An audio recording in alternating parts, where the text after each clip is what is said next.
в бескрайних просторах Вселенной. Бесчисленные цивилизации восходят и падают. Истории, которым не суждено было быть рассказанными. Добро пожаловать на Сефи Старс Таурис. Сигнал появился в 3 часа 14 минут по корабельному времени. Виктор Саэль не спал. Это был его обычный режим на 3-й неделе одиночного сканирования. Сон по 2 часа, потом час за консолью, потом снова 2 часа. Не потому, что так рекомендовала инструкция. Просто потому, что мертвые луны давили на него чем-то неопределенным, и в полной темноте это давление становилось слишком плотным, чтобы спать нормально. Он смотрел на экран сонными глазами, когда датчик дал первый импульс. Потом второй. Потом третий. Виктор выпрямился. Луна Киссар-Нол была мертва по всем стандартным параметрам. Атмосфера, азотно-метановая взвесь, температура поверхности минус 104 по Цельсию, радиационный фон умеренный, никакой геологической активности за последние 200 тысяч лет. Корпорация Rent Extraction послала его сюда искать редкоземельные минеральные залежи.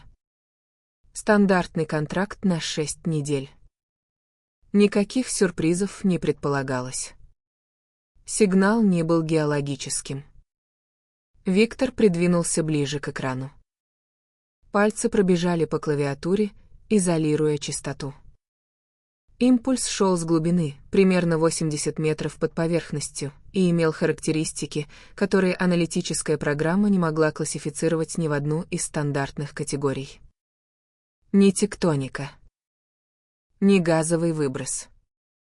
Ни распад радиоактивных элементов.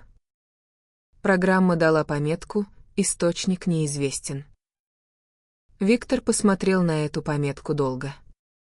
Потом открыл биосенсорный модуль, инструмент, который в стандартной горнодобывающей экспедиции вообще-то не нужен, и направил его на координаты сигнала. Биосенсор выдал показания. Слабые. Почти на пороге обнаружения. Но показания.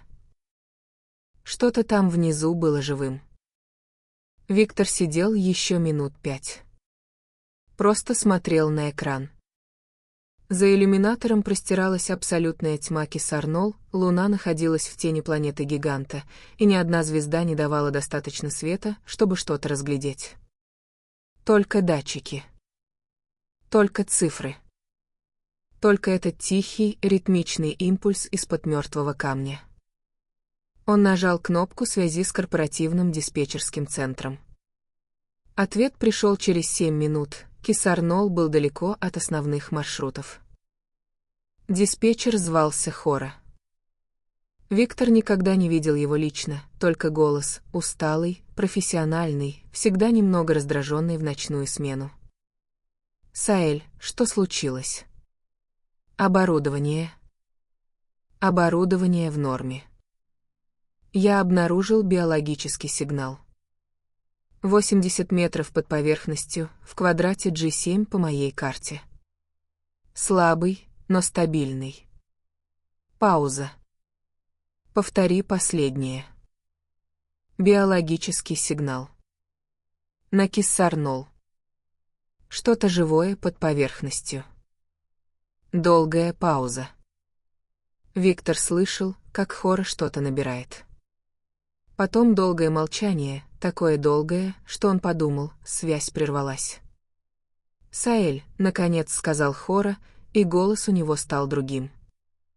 Более осторожным. «Биосенсор в стандартную комплектацию твоей миссии не входит». «Откуда он у тебя?» «Я беру его всегда». «Личное оборудование». «Понятно». Пауза. Задокументируй координаты и показания. Пришли мне файл. Дальше продолжай штатное сканирование. Специалисты разберутся, когда придет время. Когда придет время? Виктор посмотрел на биосенсор. Сигнал деградирует. Медленно, но деградирует. Что бы там ни было, оно умирает. Саэль. Хора говорил терпеливо, как говорят с человеком, который чего-то не понимает. Ты один. У тебя нет ни экипажа, ни специального оборудования для биологических операций, ни юрисдикции на что-либо, кроме минерального сканирования. Зафиксируй данные. Продолжай работу. Мы разберемся. Через сколько времени? Снова пауза. Ближайший корабль с биологами, недели 3, наверное. Может, 4. Виктор посмотрел на монитор.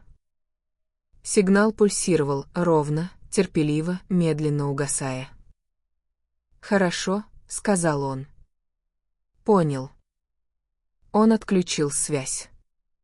Посидел еще минуту. Потом встал, начал надевать скафандр. 3-4 недели. Что бы там ни было, оно столько не протянет. Судя по темпу деградации, максимум дней 10, а скорее меньше. Это было очевидно любому, кто умел читать биосенсорные данные. Хора, судя по всему, не умел. Виктор запечатал шлем, проверил давление, взял ручной сканер и вышел из корабля на поверхность Киссар-Нол. Холод ударил сразу, не физически, скафандр держал температуру, но психологически. Луна была мертва так давно, что сама темнота здесь казалась другой. Более плотной. Более окончательной. Под ногами хрустел реголит, слежавшийся за тысячелетия в почти стеклянную поверхность. Виктор шел координатам сигнала по компасу скафандра. 700 метров по прямой. Ровная поверхность, никаких препятствий, Луна была слишком мала, чтобы иметь настоящий рельеф. Просто равнина, и в конце ее ничего видимого. Только точка на карте. Он остановился над ней и направил ручной сканер вниз. Сигнал здесь был сильнее. Ритмичный. Почти как сердцебиение, только с другим интервалом, примерно раз в 9 секунд. Биосенсор показывал метаболическую активность, очень низкую, почти на пороге смерти, но устойчивую. Существо под ним было живым. Было в сознании, или в чем-то достаточно близком к сознанию, чтобы производить такую характеристику сигнала. Виктор сел прямо на реголит и долго смотрел на показания. Потом вернулся на корабль, взял портативный горный бур и вернулся к точке. Бур был рассчитан на мягкий горный грунт, не на 80 метров спрессованного реголита. Это займет время. Это займет очень много времени. Виктор включил машину, почувствовал знакомую вибрацию в руках и начал. Он работал 8 часов без перерыва. Бур грелся. Виктор останавливался, давал ему остыть, продолжал. Яма росла медленно, реголит под первым метром оказался плотнее, чем показывало сканирование поверхности. Почти спекшийся. Как будто что-то его намеренно уплотнило много столетий назад. На 6-м часу он нашел первую аномалию. На глубине 40 метров бур ударился о металл. Неприродный. Металл был правильной формы, плоская горизонтальная поверхность, уходящая в стороны дальше, чем он мог видеть. Виктор опустил сканер в яму. Металл уходил на 200 метров в каждую сторону, огромная плита, намеренно установленная под поверхностью. И под ней сигнал был намного сильнее. Он позвонил Хора снова.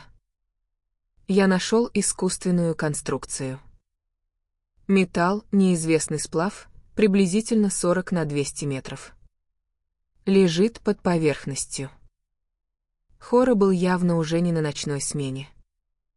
Отвечал другой человек, более молодой, более официальный. Ваш номер контракта? 7-741 Саэль. Виктор Саэль, геологическая разведка, Киссар-Нол. Господин Саэль, вы превысили параметры вашей миссии. Горные работы без специального разрешения. Там что-то живое под этой плитой. Биологический сигнал активен 8 часов. Я вышел копать именно потому, что ждать нельзя. Мне нужен доступ к биологическому протоколу первого контакта. Долгая пауза. Первый контакт — это юрисдикция Галактического наблюдательного совета некорпоративного контракта. Тогда соедините меня с ними. Ближайший представитель, главный научный сотрудник, находится в системе Тарра-5. Это звук клавиатуры. 17 дней при стандартной скорости. 17 дней. Сигнал деградировал. Не дней, скорее всего, часов. «Послушайте», — сказал Виктор медленно. «Там живое существо. Неважно, чьей оно юрисдикции. Оно умирает. Я копаю дальше». Он отключился, не дожидаясь ответа. Корпоративный юрист позвонил через 20 минут. Виктор сбросил вызов и продолжил работу. Добраться до плиты заняло еще 2 часа. Когда бур наконец дошел до металла, Виктор остановился и просто стоял, глядя на поверхность, которую открыл. Плита была покрыта символами. Не декоративными. Виктор провел пальцем в перчатке по одному из знаков, глубоко прорезанные линии, сделанные инструментом, который работал точнее любого современного оборудования. Символы шли рядами, плотно, без пробелов. Не алфавит, скорее схема. Карта чего-то. Сигнал под плитой пульсировал сильнее. Ритм изменился, стал чуть быстрее, чуть неровнее. Что-то внизу знало, что он здесь. Виктор достал фотокамеру скафандра и сфотографировал весь видимый участок плиты. Потом начал искать, методично, квадрат за квадратом, место, где она могла открываться. Если это была конструкция, в ней должен быть вход. Он нашел его через 40 минут. Ни замок, ни ручка, просто зона, где символы были другими. Более крупными. Расположенными иначе. Центральный знак имел форму, которую можно было интерпретировать как вопрос «Кто ты?». Виктор положил руку на этот знак. Ничего не произошло. Он убрал руку, постоял, потом поднес к плите сканер. Электронный отклик, слабый, почти нулевой. Плита была в спящем состоянии.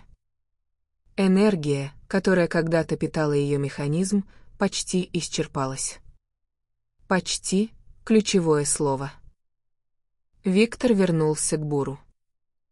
Сместил его на 2 метра в сторону, туда, где, по его расчетам, должен был быть стык между плитой и стенкой конструкции под ней.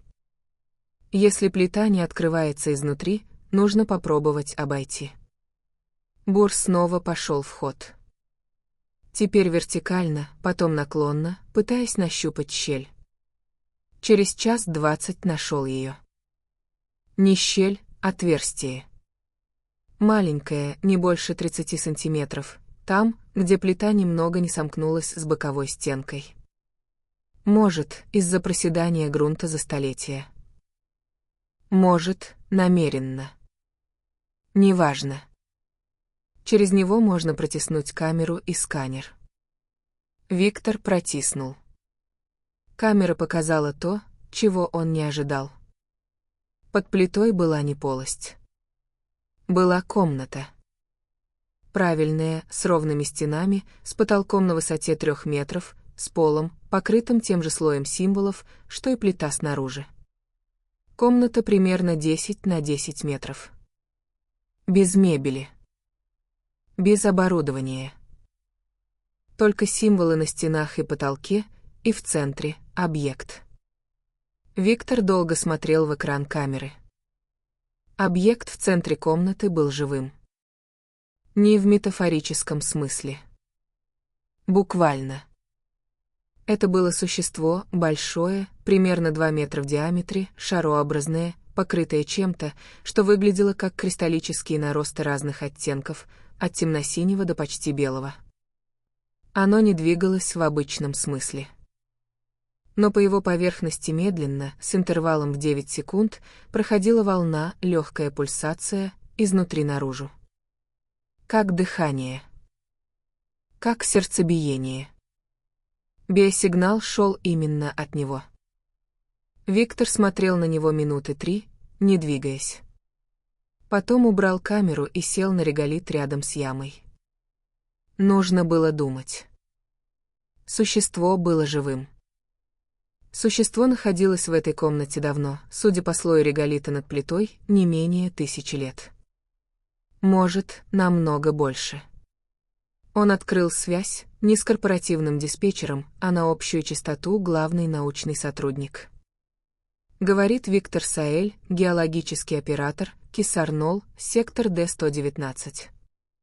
Я обнаружил живое разумное существо неизвестного вида, запечатанное на глубине 80 метров под поверхностью. Биологический сигнал деградирует. Передаю координаты и данные сканирования.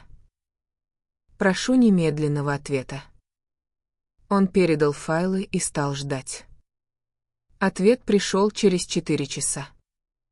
4 часа, пока сигнал шел до ближайшей станции ретрансляции и обратно. За эти 4 часа Виктор сделал кое-что важное. Он вернулся в корабль, распечатал снимки символов на плите и начал сравнивать их с базами данных, которые имел доступ. База данных у горнодобывающего оператора была, мягко говоря, неполной. Но кое-что он нашел. Частичное совпадение, примерно 40% символов, с архивными материалами по цивилизации Вор. Самый загадочный и наименее изученный из всех известных вымерших цивилизаций.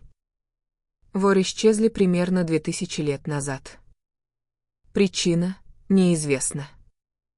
Уровень развития на момент исчезновения неизвестен, потому что найти их артефакты почти не удавалось. То, что находили, не поддавалось классификации. Вор, по немногим дошедшим до него описаниям, были не физическими существами в обычном смысле, не имели привычной биологической формы. Кристаллическая нейронная структура. Поверхность, которая служила одновременно телом и интерфейсом. Разум, организованный по принципам, принципиально отличным от любого известного биологического мышления. Виктор посмотрел на фотографию существа в комнате. Кристаллические наросты. Пульсация изнутри наружу. Он снова вышел на поверхность. Ответ от главный научный сотрудник пришел, пока он шел к яме. Голос был официальным, четким и сразу дал понять, ситуация сложная. Господин Саэль, ваши данные получены. Ситуация передана в отдел первого контакта. Ближайший специализированный корабль, пауза, будет на месте через 21 день при максимальной скорости. 21 день. Виктор посмотрел на биосенсорные показания. Сигнал за последние 4 часа упал еще на 8%. При таком темпе 5, максимум 6 дней. «Я понял», — сказал он. «Какие у меня инструкции?» Не вмешиваться. Не приближаться к объекту. Документировать изменения сигнала каждый час. Ждать специалистов. Объект умирает. 5-6 дней, и сигнала не будет. Долгая пауза. Потом. Господин Саэль, это сложный вопрос с юридической и этической точки зрения. Любое вмешательство с вашей стороны создает прецедент, который... Там разумное существо. Оно умирает. Мне нужно или разрешение действовать, или объяснение, почему я не должен. Пауза была такой долгой, что Виктор начал думать, что связь оборвалась. Господин Саэль, у нас нет протокола для этой ситуации. Понял. Он снова отключился. Постоял у ямы. Посмотрел вниз, в темноту, где в конце его бур пробил путь к металлической плите. Отверстие было слишком маленьким, чтобы пролезть. Плита не открывалась. Он вернулся к буру и начал расширять отверстие. Это заняло еще 3 часа. Реголит упирался. Бур перегрелся дважды, пришлось ждать. Виктор работал методично, без спешки, которая привела бы к ошибкам. Расширил отверстие по миллиметрам, убирал каменную крошку, снова расширил. Когда отверстие стало достаточно большим, примерно 60 на 80 сантиметров, он лег на живот и начал медленно протискиваться вниз, в темноту под плитой. Фонарь скафандра выхватил комнату, те же стены с символами, тот же пол. И в центре — существо. В реальности оно было больше, чем на камере. Значительно больше. Примерно 3 метра в поперечнике. Кристаллические структуры на его поверхности были сложными, не хаотичными, а организованными по какому-то принципу, который Виктор не мог сразу понять. Что-то вроде дерева, только не вертикального, а трехмерного, разветвляющиеся кристаллы, уходящие в разные стороны от центрального ядра. Пульсация по-прежнему шла. Раз в 9 секунд. Равномерно. Виктор встал в полный рост и медленно подошел. Остановился в метре. «Я не знаю, понимаешь ли ты меня», — сказал он вслух, понимая, что звук не пройдет сквозь скафандр в нужном диапазоне, но говоря все равно, для себя, наверное. «Меня зовут Виктор. Я нашел твой сигнал. Я пришел». Пульсация изменилась. Не остановилась, но ритм сдвинулся. Стал быстрее. Неровнее. Как будто что-то внутри существа среагировало на его присутствие. Виктор достал сканер. Показания: метаболическая активность резко выросла, не до здорового уровня, но заметно. Как будто что-то, долго дремавшее на пороге угасания, почувствовало, что произошло что-то значительное. Он присел на корточки, оказавшись на уровне нижней части существа. «Я не знаю, что тебе нужно», — продолжил он. «Я не знаю, как тебя лечить, кормить, чем ты дышишь. Я горный оператор. Единственное, что я умею делать, это читать данные и копать. Поэтому я копал». Пульсация снова изменилась. На этот раз более значительно. По поверхности кристаллических структур прошло что-то вроде волны, не физической, а световой. Едва заметное свечение, слабее фонаря скафандра, но отчетливое. Синеватое. Оно проходило по разветвлениям кристаллов, как ток идет по проводам. Потом звук. Неслышимый ухом, но видимый на датчиках скафандра, вибрация в определенном диапазоне. Низкая, сложная, повторяющаяся. Существо что-то говорило. Виктор включил запись и сидел, слушая через приборы. Вибрация продолжалась минут 5, потом стихла. Существо явно ждало ответа. «Я тебя слышу», — сказал Виктор, чувствуя себя идиотом, но говоря. «Я не понимаю, что ты говоришь, но я слышу». Новая вибрация. Другой паттерн. Они так сидели почти час.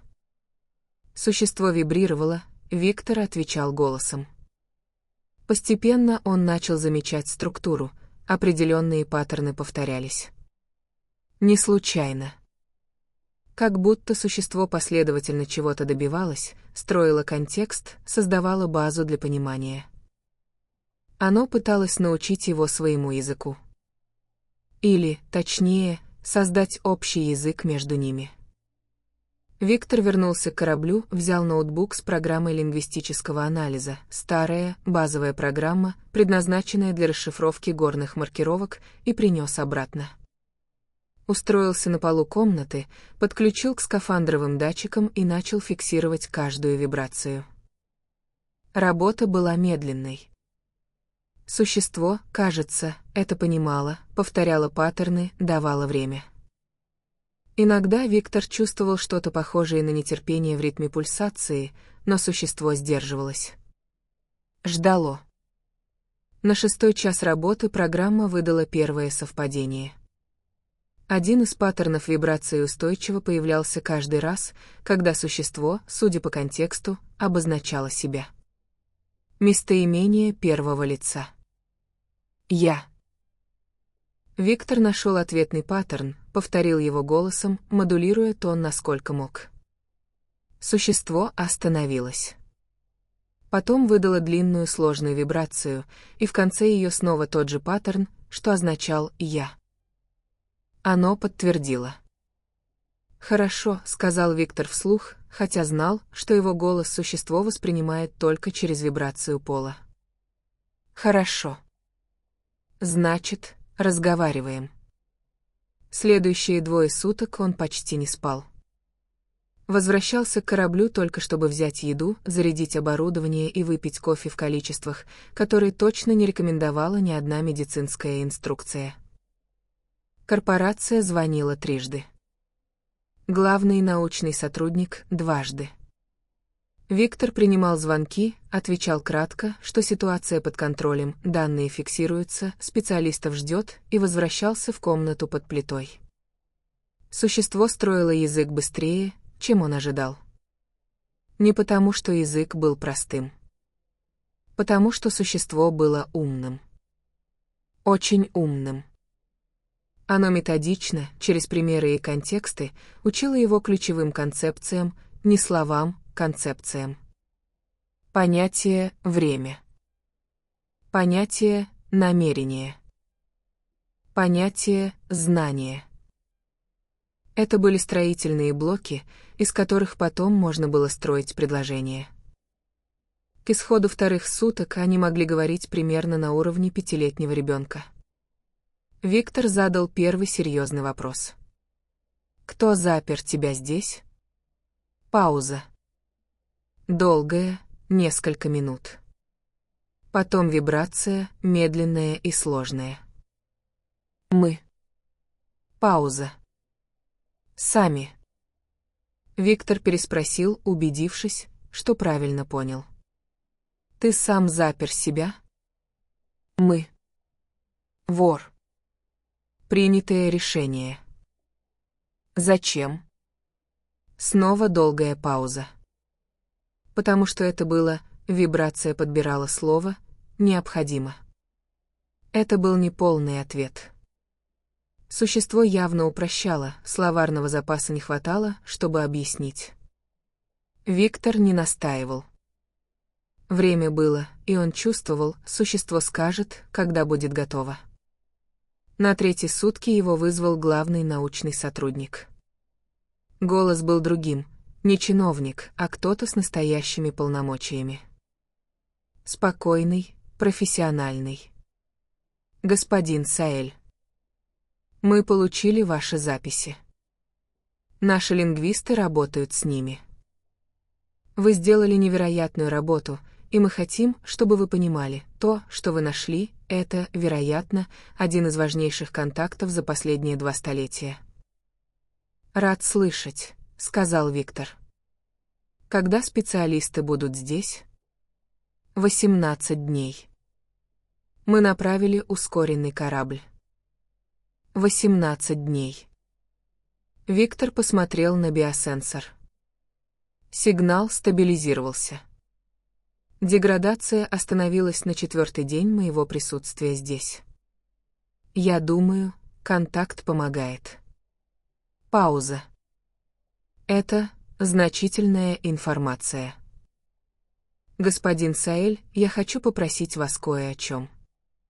Пожалуйста, не задавайте объекту вопросов, которые касаются технологий, военного потенциала, ресурсов или стратегической информации о вымерших или существующих цивилизациях. Виктор помолчал. Почему? Это деликатный вопрос первого контакта, и мы хотим, чтобы такие беседы велись специалистами в контролируемых условиях. «Понимаю», — сказал он. «Есть еще что-то?» «Нет». «Продолжайте работу. Вы справляетесь отлично». Виктор отключился. Подумал секунду.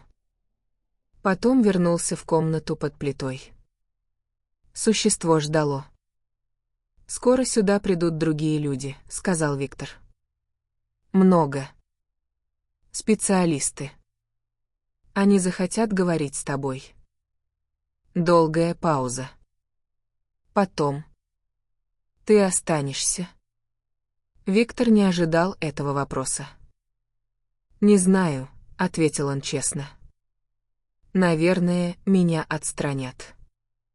Я не специалист». Существо долго молчало.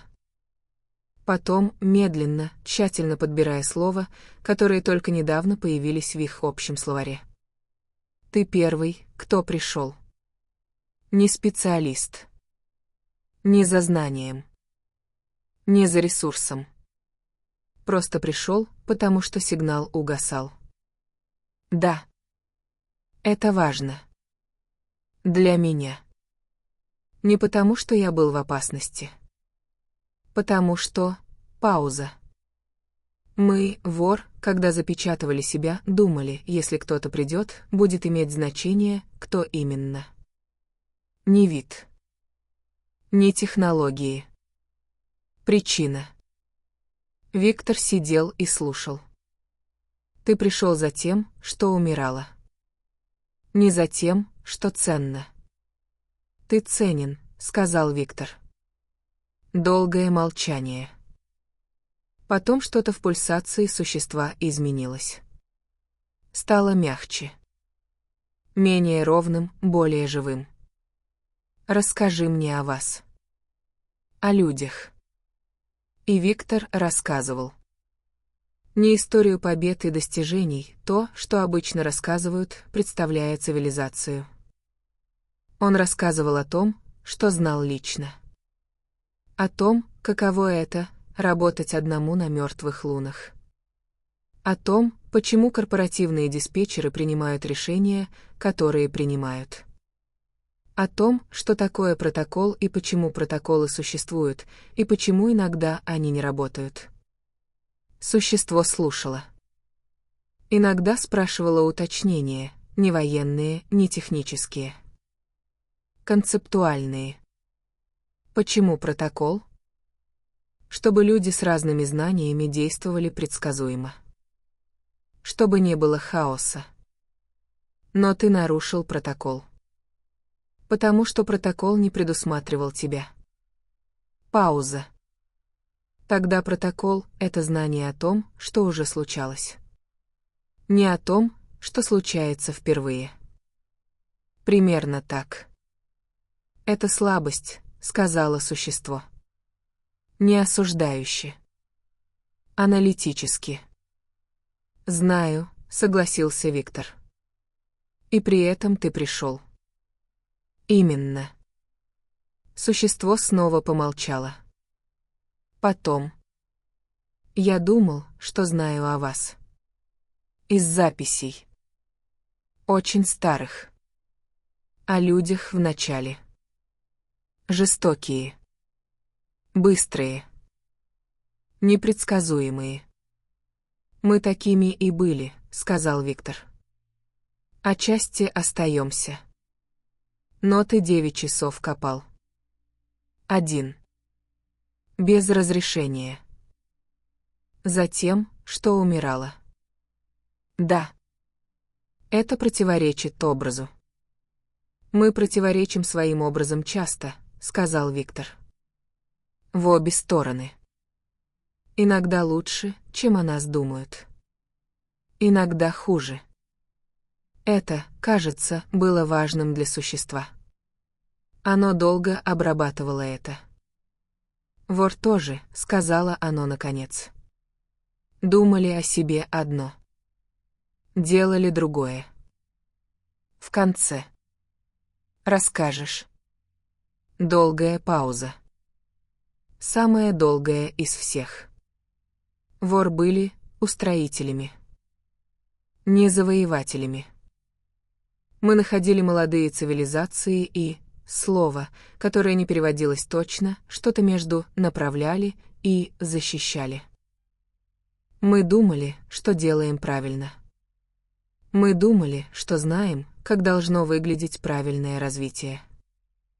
Мы вмешивались. Долго. Тысячи лет. И однажды одна из цивилизаций, которую мы направляли, посмотрела на нас. И спросила, а кто устраивал вас? Виктор не сразу понял. Потом понял. Никто. Никто, подтвердило существо. Мы развились сами. Без направления. Без защиты. И решили, что это дает нам право направлять других. Вы ошибались. Да. Этот вопрос разрушил нас. Не сразу. Медленно. Потому что разные вор отвечали на него по-разному. Одни говорили, да, мы ошибались, нужно остановиться. Другие, нет, мы правы, молодые цивилизации не понимают своего блага. Третье, вопрос неправильный, нужно другую систему. Война. Не сразу. Сначала спор. Потом разделение. Потом невозможность существовать вместе, потому что наши ответы были несовместимы. Потом долгая пауза.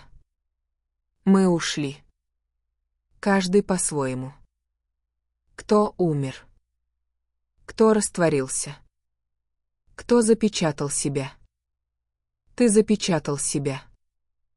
Последний, кто выбрал ждать. Не умирать. Не растворяться. Ждать и посмотреть, что будет. Кто придет? Почему? Виктор молчал. Смотрел на кристаллическое существо, древнее, одинокое, умирающее в запечатанной комнате на мертвой луне, и думал о том, что одно существо может нести в себе столько истории, что сама история кажется слишком легким словом. «Что ты увидел?» — спросил он наконец. «Когда я пришел?» «Увидел, что вопрос все еще открыт», — ответило существо. «Кто устраивал вас?» Никто. Вы развились сами. Без направления. Без защиты. И вы все еще не уверены, дает ли это вам право что-то делать с другими. Правильно, сказал Виктор. Мы не уверены. Вор были уверены. Это была наша ошибка. Тишина. Существо пульсировало ровнее, спокойнее, чем в первые дни. Деградация сигнала остановилась полностью. Метаболическая активность выросла до уровня, который Виктор осторожно мог бы назвать нормальным для этого существа, этой формы жизни. Контакт лечил его. Или не контакт, а смысл контакта. «Ты расскажешь это специалистам?» — спросил Виктор. «Когда они придут?» «Расскажу. Но хочу, чтобы ты понял кое-что раньше них». «Что?» «Когда они придут, они захотят знать, какие технологии. Какие ресурсы. Что осталось от вор, что можно использовать. Это правильные вопросы для специалистов. Но правильный вопрос не в этом. Правильный вопрос — тот, который разрушил нас. Кто устраивал вас? Вы нашли ответ? Нет, честно сказал Виктор. Мы все еще спорим. Хорошо. Пульсация была теплой, если можно так сказать, о свечении кристаллов. Это хорошо. Продолжайте спорить. Пока вы спорите, вы не уверены. Пока вы не уверены, вы осторожны. Пока вы осторожны, вы не повторяете нас. Виктор долго молчал, переваривая это. «Ты хочешь, чтобы я передал это специалистам?» — сказал он наконец. «Я хочу, чтобы ты сам это понял. Специалисты получат данные. Ты получил разговор. Это разные вещи». «Да», — согласился Виктор. «Разные». Он сидел еще какое-то время, в тишине, в слабом свечении кристаллического существа, на полу, покрытом символами 2000-летней давности.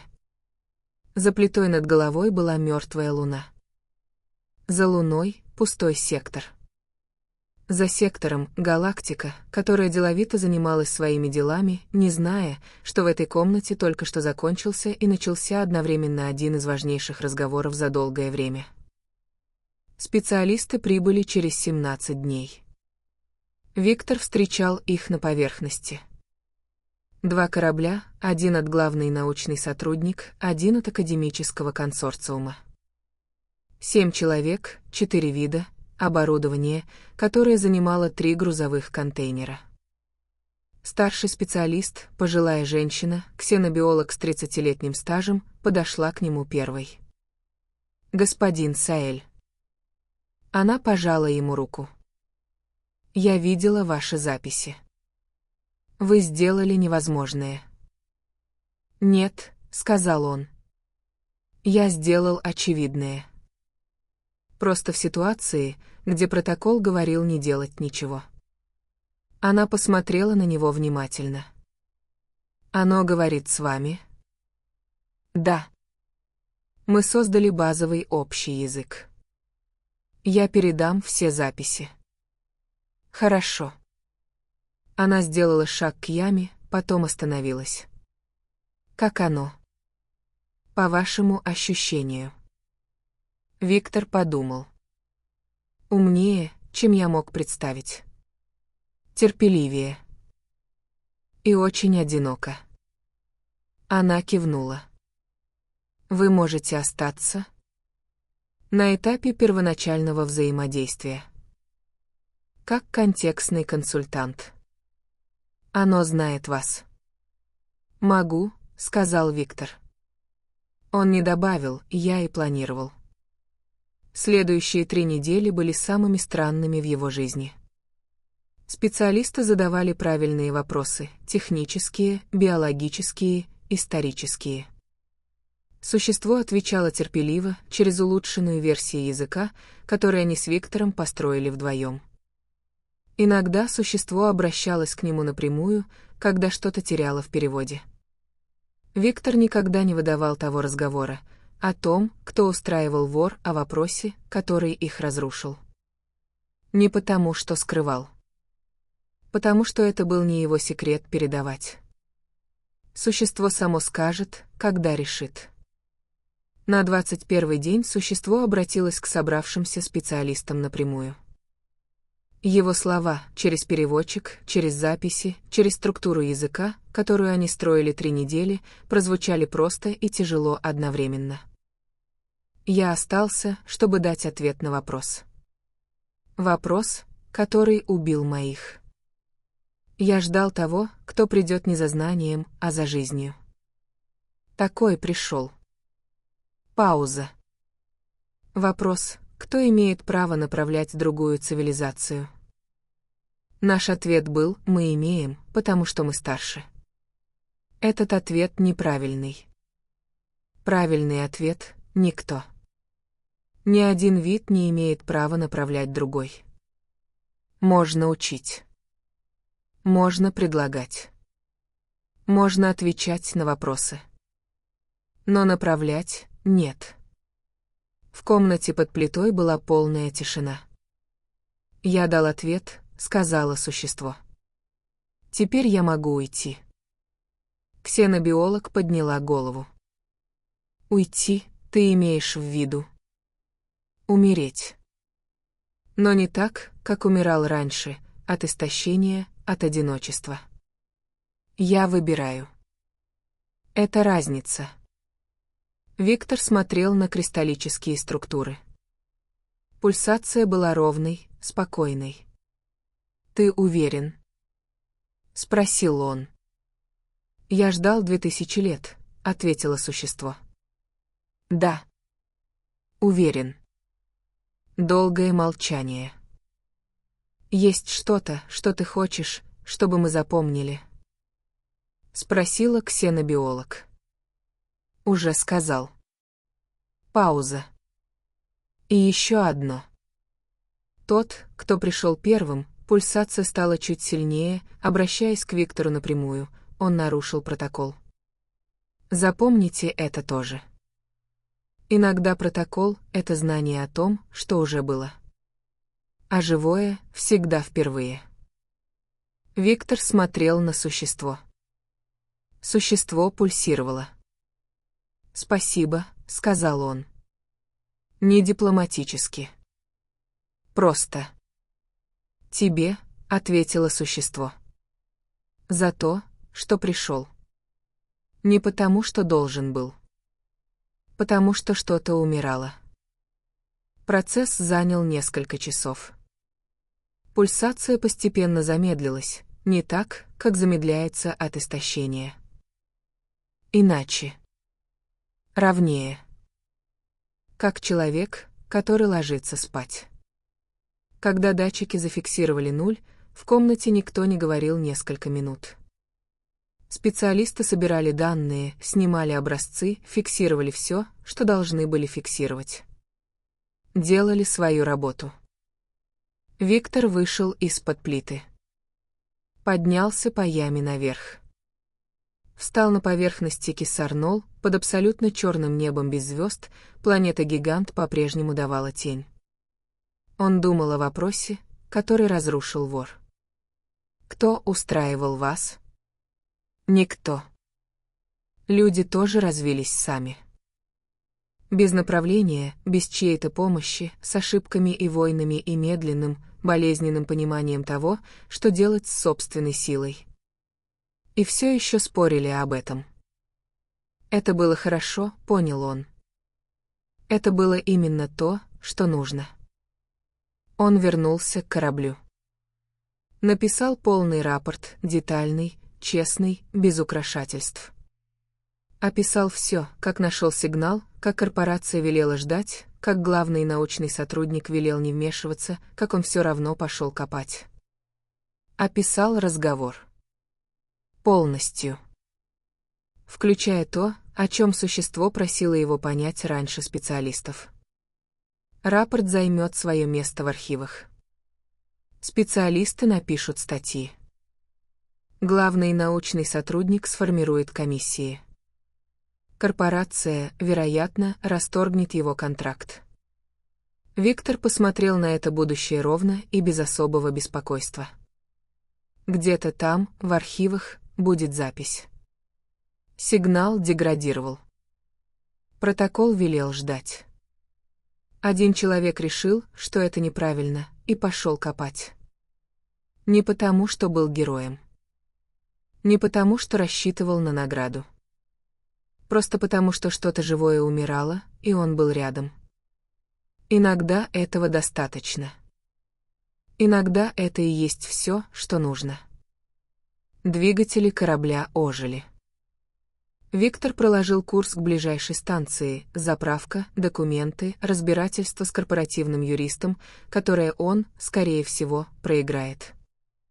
За кормой оставалась Киссар-Нол. Мертвая луна. Яма в реголите. Пустая комната с символами, которые теперь навсегда останутся без хозяина. И вопрос, который пережил свою цивилизацию. Виктор думал о нем, пока корабль набирал скорость. Думал долго. Что само по себе было, наверное, правильным ответом. Корпоративный юрист позвонил на следующий день. Его звали Дерек Поль, и он говорил тоном человека, который заранее уверен в исходе разговора. «Господин Саэль, ваш контракт четко определяет параметры геологической разведки. Пункт 14, подпункт Б. Любые раскопки сверхстандартной глубины сканирования требуют отдельного разрешения. Пункт 22.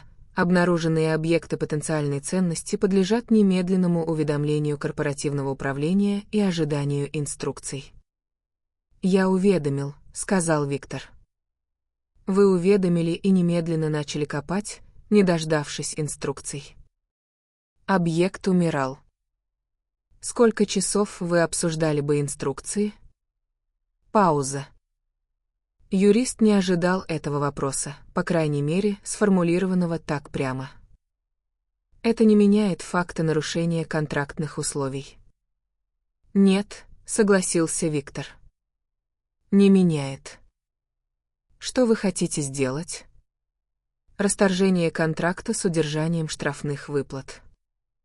Стандартная процедура при нарушении протокола. «Хорошо», — сказал Виктор. «Можно один вопрос?» «Пожалуйста». «Если бы я дождался ваших инструкций, и объект умер бы за это время, что бы произошло с контрактом?» Долгая пауза. «Это гипотетический сценарий». «Да». «Но интересный, согласитесь». Юрист больше ничего не сказал. Просто повторил: расторжение контракта, штрафные выплаты, стандартная процедура. И отключился. Виктор закрыл связь и пошел готовить ужин. Контракт — это контракт. Штраф — это штраф. Эти вещи были понятны и предсказуемы. Гораздо менее понятным было то, что происходило в комнате под плитой. На 4-й день он попытался объяснить существу концепцию корпорации. Это оказалось неожиданно трудно. «Группа людей», — начал Виктор. «Они собираются вместе ради общей цели. Добывать ресурсы. Продавать. Получать», — он подбирал слово в их общем словаре. «Материальную выгоду». «Понятно», — сказала существо. «Объединение ради общей задачи». Мы знали такое. Да. Но у корпорации есть правила. Протоколы, которые она ставит выше, он запнулся. Выше отдельных решений. Выше жизни. Уточнило существо. Иногда да. Долгое молчание. «Это странно», — сказала существо наконец. «Протоколы создают люди. Для людей. Почему они потом важнее людей?» «Потому что без протоколов — хаос», — объяснил Виктор. «Каждый человек делает то, что считает правильным». Это звучит хорошо, но на практике разные люди считают правильным разное, и они сталкиваются. Поэтому протокол — это компромисс. Общий минимум, который принят всеми. Примерно так. Но ты нарушил его. Да. Потому что посчитал, что конкретная жизнь важнее общего минимума. Да. Пульсация была медленной и задумчивой, Виктор уже научился читать ее ритм как эмоциональный контекст. У Вор тоже был этот вопрос. Не в такой форме. В другой. Когда ты защищаешь молодые цивилизации, ты ставишь общие правила выше их индивидуального пути. Мы говорили себе, мы знаем лучше. Протокол Вор правильный. И это вас разрушило. Медленно. Не сразу. Сначала было несколько случаев, когда наш протокол помешал. Когда молодая цивилизация делала что-то, что казалось нам ошибкой, и мы вмешивались. А потом оказывалось, что это не ошибка, просто другой путь, который мы не понимали, потому что не прожили его сами. Вы это признали? Часть нас признала. Часть — нет. И вот тут начался раскол. Виктор сидел и слушал. Существо говорило медленно, выбирая слова из скудного общего словаря, но суть была ясна. Те, кто признал ошибку, хотели остановиться полностью. Уйти. Позволить молодым цивилизациям развиваться без нас. Те, кто не признал, говорили: мы уже вмешались, мы обязаны продолжать, иначе то, что мы сделали раньше, теряет смысл. Третьи говорили: нужно создать новый протокол, лучший, более точный. И никто не договорился. 1000 лет спорили. Пульсация стала тяжелее. 1000 лет. Потом перестали говорить вместе. Разделились. Потом разошлись настолько, что само сосуществование стало невозможным. Потому что наши ответы на один вопрос были несовместимы. Один вопрос. Кто имеет право решать за другого, когда ставки достаточно высокие? Виктор долго молчал. «Мы тоже спорим об этом», — сказал он наконец. Другими словами, про другие ситуации. Но тот же вопрос. Я знаю. Именно поэтому я ждал. Хотел увидеть, как вы с ним справляетесь. И пока вы справляетесь так же, как мы справлялись в начале. Плохо. Но честно. Вы не делаете вид, что знаете ответ. Это утешение. Это факт, сказала существо. Утешение в том, что у вас еще есть время. На 9-й день существо задало вопрос, которого Виктор не ожидал. Ты боялся? Когда? Когда шел копать? Ты не знал, что я такое? Мог быть опасным. Виктор подумал. «Немного», — сказал он. Но это казалось менее важным, чем то, что сигнал угасал. Почему? Не знаю, как объяснить точно. Когда видишь, что что-то живое умирает, и можешь попробовать что-то сделать, это как требование. Не в смысле обязательства. В смысле очевидности. Как будто не сделать, это само по себе требует объяснения. Долгое молчание. Вор называли это императив жизни, сказала существо. Вначале. Когда только начали выходить к другим цивилизациям. Это было у нас главным обоснованием. Мы помогаем, потому что жизнь требует защиты, и у нас есть возможность защищать. Звучит правильно. Звучало. Потом мы начали расширять понятия. Защищать жизнь стало защищать цивилизацию. Потом направлять цивилизацию. Потом определять, какой должна быть правильная цивилизация. Пауза. Каждый шаг казался логичным. Каждый следовал из предыдущего. Но в конце мы обнаружили, что стоим очень далеко от того, с чего начали. Императив жизни превратился в право на управление. Да. Постепенно. Незаметно для себя. Виктор думал об этом долго. Как вы это обнаружили? Тот момент, когда поняли, что ушли слишком далеко. Когда одна из цивилизаций, которую мы направляли, отказалась. Первый раз за всю историю отказалась следовать нашему протоколу. Они не были агрессивны. Не объявляли войну. Просто сказали «нет». Мы не примем ваших решений. Мы будем развиваться так, как считаем нужным. И что вор сделали? Долгое молчание. Часть нас хотела заставить. Сказала, это для их же блага. Часть остановила, сказала, что заставлять нельзя. И именно в этот момент вопрос стал неизбежным: а кто мы такие, чтобы вообще решать? Виктор кивнул, жест бессмысленный через скафандр, но он все равно кивнул. И вы не нашли ответ. Мы нашли слишком много ответов. Это хуже. Специалисты, прилетевшие на 17-й день, были профессиональными и умными. Виктор наблюдал за их работой с уважением. Они задавали правильные вопросы, слушали внимательно, не спешили с выводами. Но было кое-что, чего они не могли иметь. Контекст первых дней. Когда существо и Виктор строили язык по кирпичику, не зная еще, получится ли вообще что-нибудь. Когда существо в первый раз ускорило пульсацию, и он понял, что это реакция на его присутствие.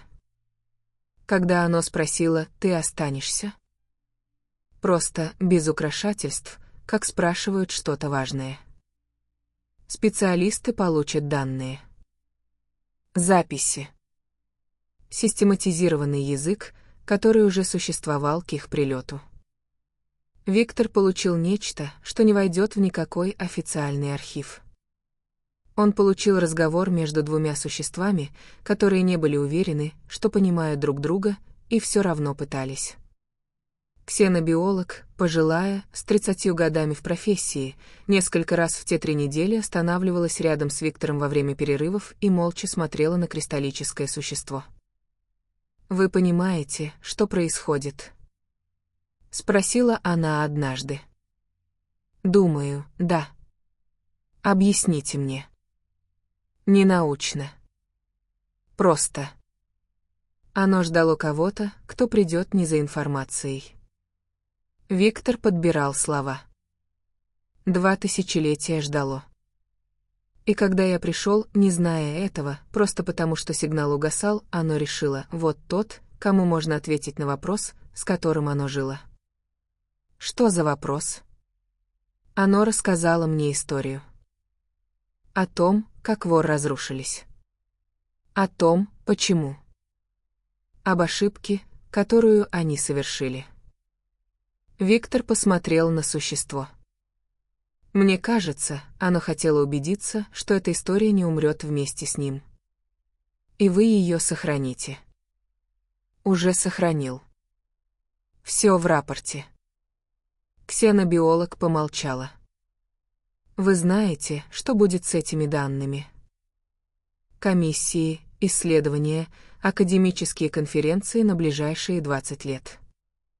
Знаю. И это вас не беспокоит? Нет. Виктор подумал. Важна не форма. Важно, что вопрос будет поставлен. Кто имеет право направлять другую цивилизацию? Этот вопрос теперь официально в архивах. Кто-нибудь, рано или поздно, будет его читать в нужный момент. Она смотрела на него.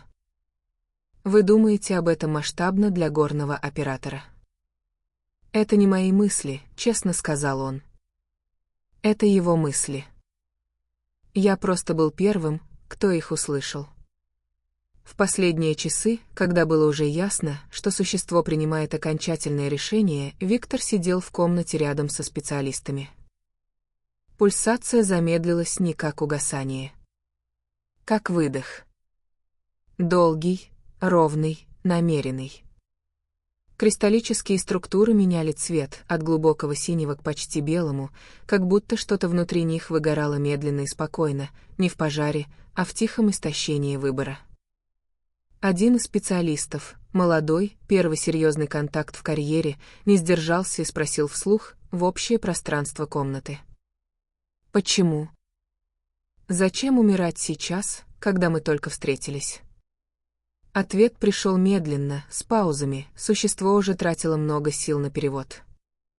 Потому что то, что я должен был сделать, я сделал. Ждать больше не нужно. Умирать от истощения не нужно.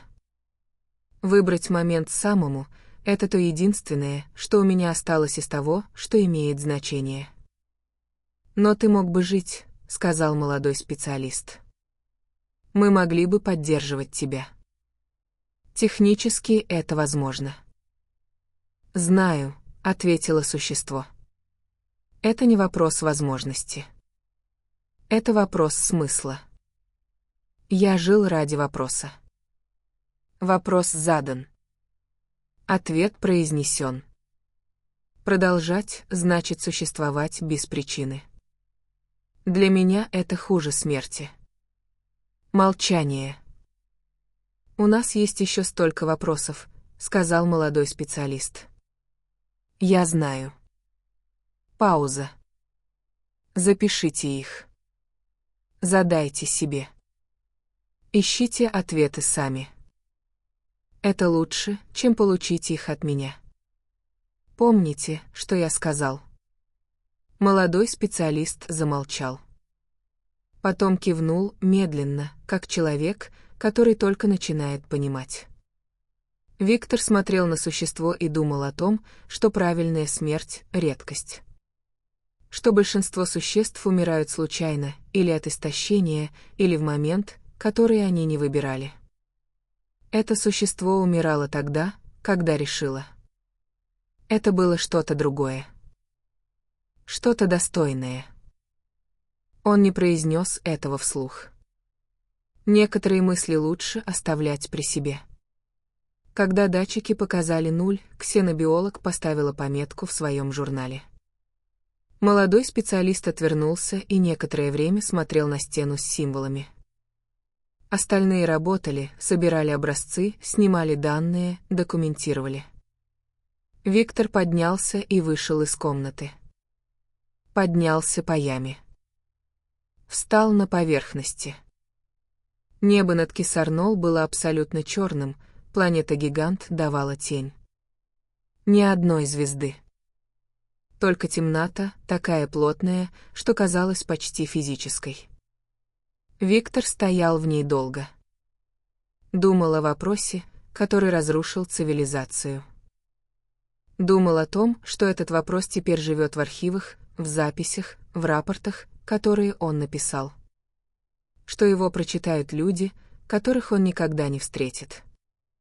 Что кто-то из них в какой-то момент будет принимать решение, важное, с последствиями, и вспомнит. Может, это и есть то, что имел в виду существо, когда говорило о своей цели. Не ответ дать. Вопрос сохранить. Чтобы те, кто придет после, не забыли его задать. Виктор посмотрел на темноту неба. Где-то там, за слоем тени, были звезды. Были системы.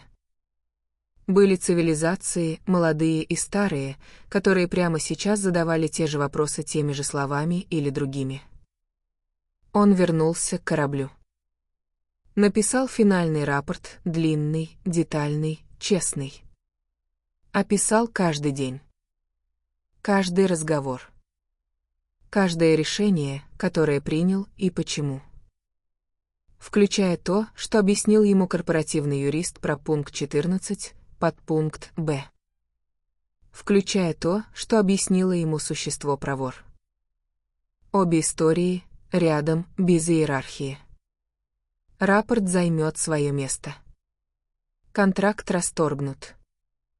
Штраф оплачен, он посчитал заранее, денег хватит с трудом. Следующий контракт, если будет, в другой системе, с другой корпорацией, которая еще не знает о его склонности нарушать протоколы. Это был приемлемый итог.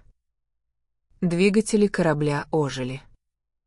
Курс прочь от Кисарнол, к ближайшей обитаемой станции, горячей еде и нормальной гравитации и людям, которые не знают, что произошло на этой Луне, и не узнают в ближайшее время. За кормой оставалась яма в реголите. Пустая комната. Кристаллические структуры, которые уже начинали темнеть, Виктор видел это на последних снимках. Тело существа будет разрушаться медленно, по-своему, как разрушается все, у чего закончилась причина существовать. И вопрос. Вопрос оставался. Кто имеет право направлять другую цивилизацию? Виктор думал об этом, пока корабль набирал скорость. Думал долго, без спешки, без попытки найти ответ. Просто думал. Потому что это и было правильным ответом. На станции Тараут его встретил представитель, главный научный сотрудник. Молодой мужчина в официальном кителе с эмблемой Галактического наблюдательного совета. Держался профессионально, но в глазах была та характерная смесь любопытства и осторожности, которую Виктор за 3 недели научился распознавать у всех, кто впервые слышал об этом деле. «Господин Саэль.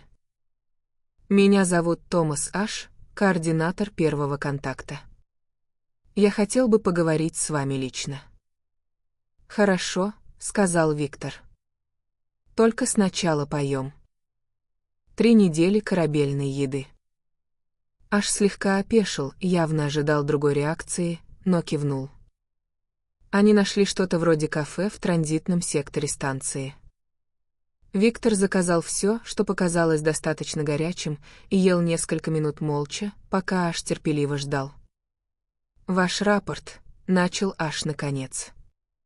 «Он нестандартный». «Знаю», — сказал Виктор. «В какой части?»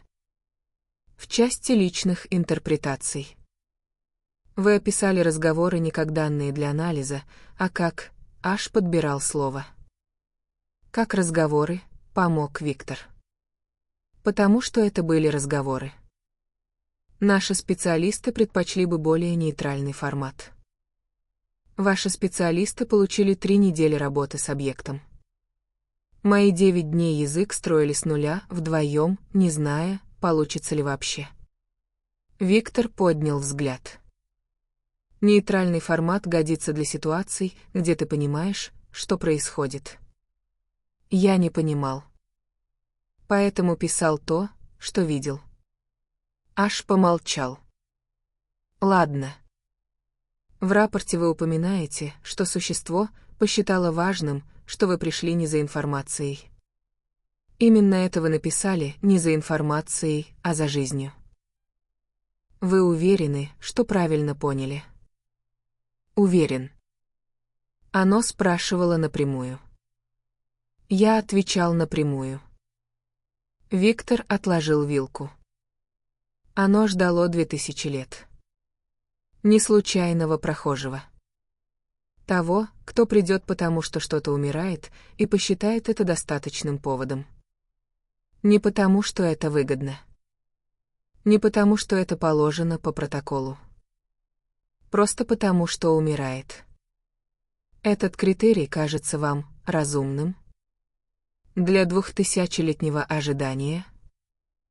Виктор пожал плечами. Достаточно разумным. Аш посмотрел на него долго. Потом достал планшет.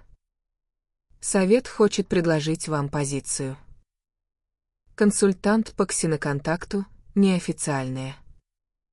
Ваш опыт нестандартный, но именно поэтому он подбирал слово. Полезный, помог Виктор. Да. Виктор взял кофе. Подумал. Что это подразумевает? Когда возникают ситуации, которые не вписываются в стандартный протокол, сказал Аш, мы хотим иметь человека, который понимает, что делать, когда протокол заканчивается. «Идти копать», — сказал Виктор. Аш помолчал. Потом неожиданно, почти против воли, улыбнулся. «Примерно». Виктор поставил чашку. Посмотрел на нее. Потом на Аша. «Расскажите мне о следующей ситуации», — сказал он. «Если она есть». Аш открыл планшет. Есть несколько. В одной из них сигнал, очень похожий на то, что вы описали. Другая система, другой тип. Деградирует медленнее. Специалисты в нерешительности. Когда лететь? Вы еще не согласились. Вы еще не предложили официально. Они смотрели друг на друга секунду. «Официально предлагаю», — сказал Аш. «Официально принимаю», — сказал Виктор. «Когда лететь?» Корабль, главный научный сотрудник, был лучше его собственного. Значительно лучше. Нормальные кресла, нормальная еда, связь без 7-минутных задержек. Виктор провел первый день в полете, просто лежа в каюте и глядя в потолок. Позволил телу отдохнуть от 3 недель полускоредного сна на чужой луне. На второй день достал записи. Перечитал. Язык, который они строили существом, был сохранен полностью в машинных архивах. Специалисты уже начали его анализировать, строить систему, приводить в академический порядок. Через несколько лет это будет первым задокументированным контактом с представителем цивилизации вор. Учебники. Монографии. Конференции. Виктор думал не об этом. Думал о паузах. О том, как существо замолкало, иногда на несколько минут, перед тем, как ответить на сложный вопрос. Как пульсация в эти паузы становилась другой, не угасшей, а сосредоточенной. Думал о том, что значит прожить 2000 лет с вопросом и не найти ответа. И о том, что, может быть, вопрос — это не то, на что ищут ответ. Это то, что носят с собой. Что оставляют другим. Что передают не как решение, а как задачу. Может, именно в этом был смысл ожидания. Не дождаться того, кто ответит. Дождаться того, кто возьмет вопрос с собой. Виктор закрыл планшет с записями. За иллюминатором тянулось межзвездное пространство, темное, бесконечное, равнодушное к тому, что происходит в маленьких движущихся точках, которые люди называют кораблями. Где-то там было еще одно деградирующее существо. Еще один угасающий сигнал. Еще одна ситуация, которая не вписывается в протокол. Виктор подумал о том, сколько времени займет перелет. О том, успеет ли. Потом подумал о другом, что успеть — это не только добраться вовремя. Это прийти правильно. Прийти не за данными. Не за контактом как достижением. Прийти потому, что там что-то живое, и оно умирает, и это само по себе достаточная причина. Это был единственный критерий, который имел значение. Существо на Киссар-Нол это знало. Оно ждало именно этого критерия. Виктор не знал, что найдет в следующей системе. Может, что-то похожее на вор. Может, что-то принципиально иное. Может, ситуацию, которая окажется ловушкой или просто геологической аномалией, которую биосенсоры восприняли как жизнь. Но он летел. Без уверенности в исходе. Без гарантий. С одним только ощущением, уже знакомым по Киссар-Нол, когда что-то умирает и ты рядом, не делать ничего требует объяснений. А идти — нет. Это было не героизмом. Это была очевидность. Корабль летел в темноту. Впереди другая луна, другой сигнал, другой вопрос, который еще не прозвучал. Виктор смотрел в иллюминатор и думал. Просто думал. Это тоже было правильным ответом. Ксенобиолог, та, что с 30 годами стажа, написала ему через 2 недели. Короткое письмо. Без официального заголовка. Господин Саэль. Я перечитала ваш рапорт еще раз. Особенно часть о языке, который вы строили вдвоем в первые дни. Один коллега сказал мне, что вы, строго говоря, сделали это неправильно. Процедура первого контакта предполагает несколько иной подход с контрольными точками и верификацией. Я ответила ему, что, строго говоря, именно поэтому существо дождалось вас, а не нас. Думаю, он не понял. Но я подумала, что вам это будет важно знать. Виктор прочитал письмо дважды. Ответил одной строчкой. «Спасибо». Оно бы оценило формулировку. Потом закрыл почту и вернулся к подготовке. Новая система. Новый сигнал. Новый протокол, который, скорее всего, снова окажется недостаточным. Он проверил биосенсор, личный, всегда с собой. Зарядил. Упаковал. Потом взял ноутбук с лингвистической программой, старой, базовой, предназначенной для горных маркировок. Упаковал и его. Никогда не знаешь, что пригодится. Корабль главный научный сотрудник ждал на посадочной палубе. За иллюминатором разворачивалось звездное поле. Где-то в нем точка, которую еще никто не посетил. Точка, откуда шел слабый, деградирующий, терпеливый сигнал. Виктор вышел из каюты. Пошел к трапу. Думал по дороге, привычно, без спешки. О вопросах, которые живут дольше тех, кто их задает. О сигналах, которые ждут. О том, что ответственность — это не громкое слово. Это просто понимание, что ты рядом, и что этого достаточно для того, чтобы попробовать. Всегда. Итак, среди бесконечных звезд история продолжается. Подпишитесь и присоединяйтесь к путешествию. Sci-Fi Stars Tower.